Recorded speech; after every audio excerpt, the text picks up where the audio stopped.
Seringkali kita mendengar cerita tentang malpraktek yang dilakukan para dokter. Belum lagi ada juga beberapa pasien yang mengaku ditolak oleh pihak rumah sakit karena tidak memiliki biaya. Namun tentu tak lantas kasus-kasus tersebut membuat kita segan untuk pergi ke dokter. Karena sebagian besar dokter telah membantu banyak orang untuk sembuh dari penyakit.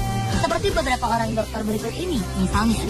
Mereka melepaskan gaya hidup mewah dan rela hidup sangat sederhana, tidak dibayar, demi menyelamatkan nyawa manusia. Para dokter ini tak mengejar materi dan mengabdi sepenuhnya pada profesinya yang mulia. Mirsa, inilah 7 dokter yang rela hidup sederhana demi pasien, harus di on the spot.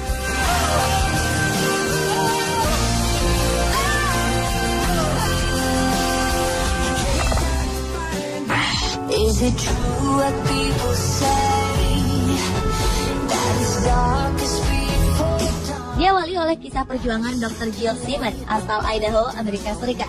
Pada 1997, ketika perang di Sudan pecah, Dr. Jill Seaman yang tergabung dalam Hero of Medicine dikirim oleh Medicine Sans Frontiers untuk menyelidiki penyakit kala azab, sebuah penyakit parasit mematikan setelah malaria.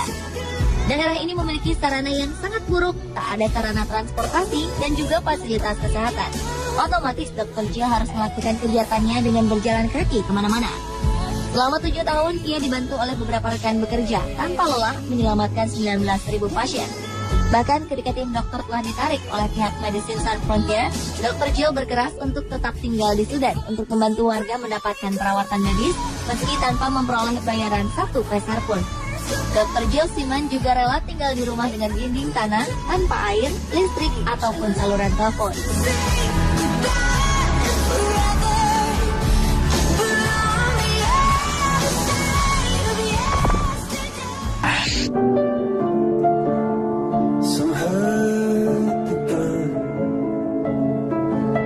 Pada 1980-an, Kamerun tidak memiliki perlengkapan medis yang memadai.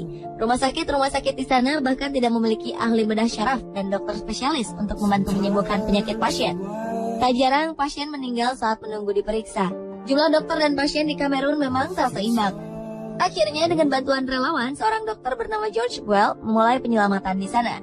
Dr. George tak segan berkeliling dari desa ke desa untuk memberikan bantuan medis secara gratis. Beberapa desa tidak memiliki sarana transportasi, sehingga Dr. George harus berjalan kaki sejauh 60 km. Dalam satu hari, ia dan beberapa orang rekannya bisa mengobati tak kurang dari 500 orang pasien. Semua biaya ia peroleh dari dana sumbangan, tanpa bantuan apapun dari pemerintah.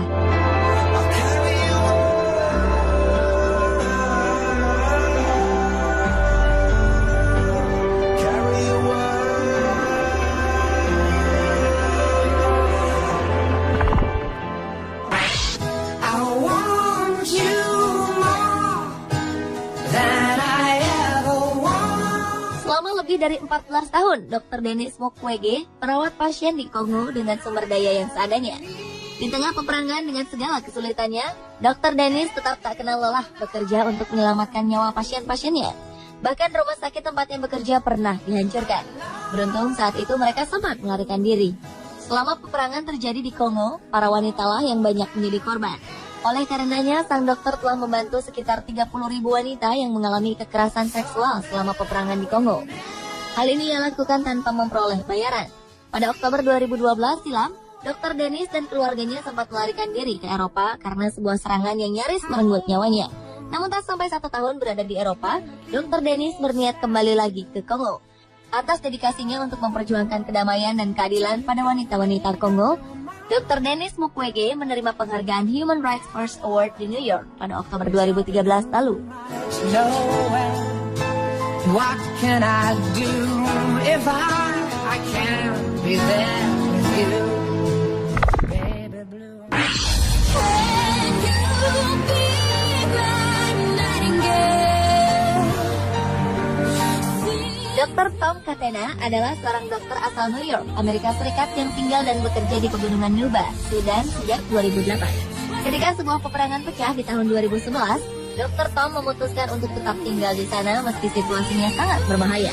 Kala itu warga banyak yang meninggal dunia dan dikuburkan secara massal.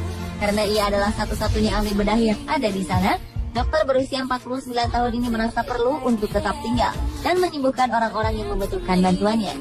Ia tak peduli meski makanan terbatas, penyakit datang setiap hari, dan bahkan parahnya pemerintah Sudan menolak bantuan yang datang dari organisasi kemanusiaan.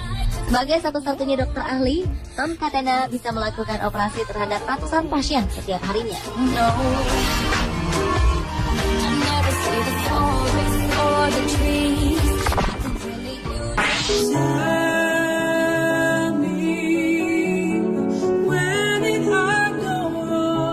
Selanjutnya adalah Dr. Gino Strada dari Italia.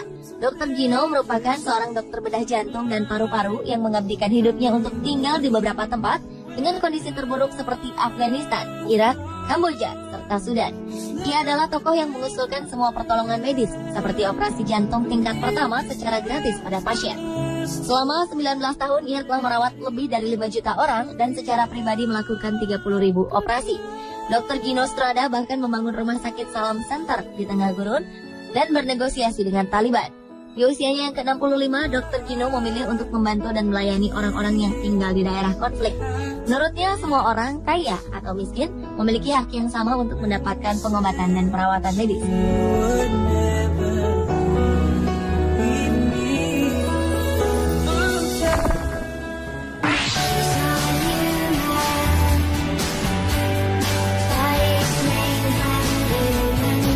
Bagi sebagian orang, Dr. Robert Figlow adalah seorang dokter berhati malaikat. Setelah lulus 1994 silam, dokter yang akrab dipanggil Dr. Bob ini memimpin sebuah tim untuk mengobati para pengungsi di Mozambik. Rupanya ia sangat terkejut dan terenyuh dengan keadaan masyarakat setempat yang begitu memprihatinkan. Dr. Bob kemudian memimpin lebih dari 28 misi kemanusiaan dan merawat 100.000 pasien secara gratis.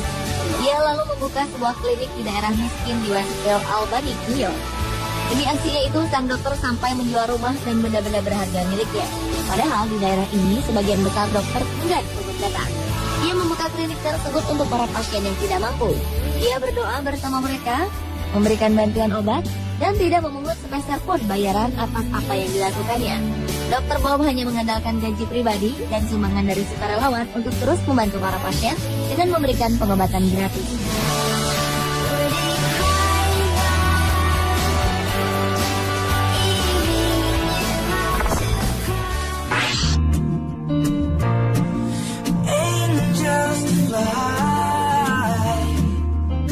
Usianya yang telah menginjak 72 tahun tidak membuat Dr. Sergio Castro berhenti berkarya.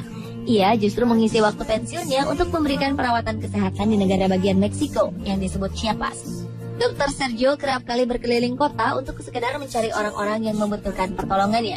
Ia tak mau menerima uang dari pasien-pasiennya, karena ia percaya bahwa pasiennya akan lebih termotivasi untuk sembuh jika tak khawatir akan biaya. Dana dari para sukarelawan yang telah terkumpul ia pergunakan untuk membangun sekolah, membuat saluran air, dan juga proyek-proyek yang bersifat kemanusiaan.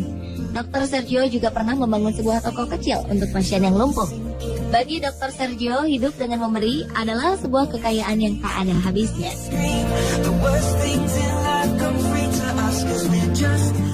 Pemirsa, itulah ketujuh dokter yang rela hidup sederhana demi pasien versi On The Spot.